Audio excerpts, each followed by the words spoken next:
How you doing? Mr. DJ's back tonight, going to outsource Billboard's Hot 100 probably for one more night, the week of September 14th, 1968. That's appropriate because today it is September 14th, 2016. We're going back almost 50 years. That incandescent year, 1968. Let's go back to it. Billboard's Hot 100. Some of the other hit records that are moving up that week, Stone Soul Picnic. Well, actually, that's dropping off of Billboard's Hot 100 that week. Also, The Snake by Al Wilson on here. Little Green Apples by O.C. Smith at number 41. And I already mentioned that Revolution by the Beatles debuting at number 38. Mr. Businessman by Ray Stevens at number 36. Down at Lulu's by Ohio Express at number 34. Might want to talk about that one later on, but I might not be able to get to it. Song that I want to talk to you about is that number, oh gosh, bear with me, number 45 on Billboard's Hot 100. Almost made top 40. Almost. I Wish It Would Rain by Gladys Knight and the Pips. Their rendition of the Temptations record, Gladys Knight and the Pips, I Wish It Would Rain. The Temptations version of that song produced by Norman Whitfield and David Ruffin singing lead on the I Wish It Would Rain by the Temptations. One of the most painful, one of the most melancholic vocals I've ever heard. I Wish It Would Rain by the Temptations. Gladys Knight and the Pips doing a pretty good rendition of the record. Gladys Knight and the Pips, they signed with Motown late 1965, 1966. Now, three of the members of the Pips, they were like, yeah, let's do it. Let's join Motown. This is a big record label. We can go places with Motown.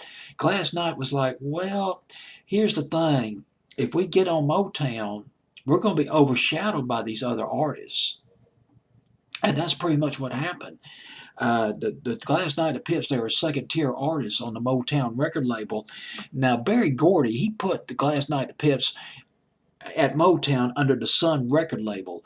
The Soul record label, rather. The Soul record label specialized in groups that was just strictly R&B, not pop crossovers, just R&B acts. Nonetheless, Gladys Knight and Pips did score some crossover hits. Their first record, though, it was their first record. I wrote down their first, Just Walking in My Shoes. It was their first record. Very, very obscure.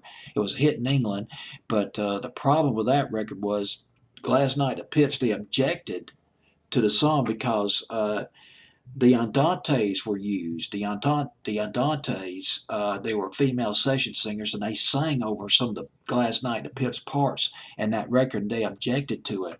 Later on, they had some really big hits off of Motown. I heard it through the grapevine. They did that, and that went to number 2 on Billboard's Hot 100. It sold 2.5 million copies, but when Marvin Gaye got a hold of it, his version went to number 1, and he sold about 4 million copies of that record. So they've been kind of Gladys Knight and Pips. It turned out Gladys Knight was correct.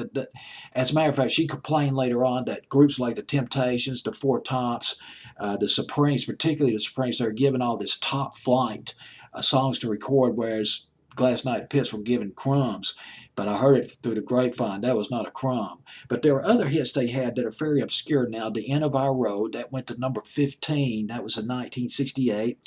The Nitty Gritty, they did that about 1969. Friendship Train in 1969. But these are kind of obscure records now, particularly on the pop charts. A lot of pop fans don't remember those records.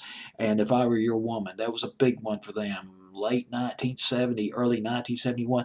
Interesting thing about If I Were Your Woman, one of the co-writers of that song, Gloria Jones. Gloria Jones, who did the original version, she sang the original version of Tainted Love in 1964. That was made into such a massive hit by Soft Cell in 1982. And Gladys Knight and the Pips actually had more commercial success, bigger hits.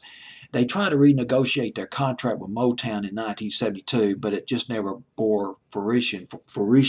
I'm mispronouncing the word. Starts with Fruition.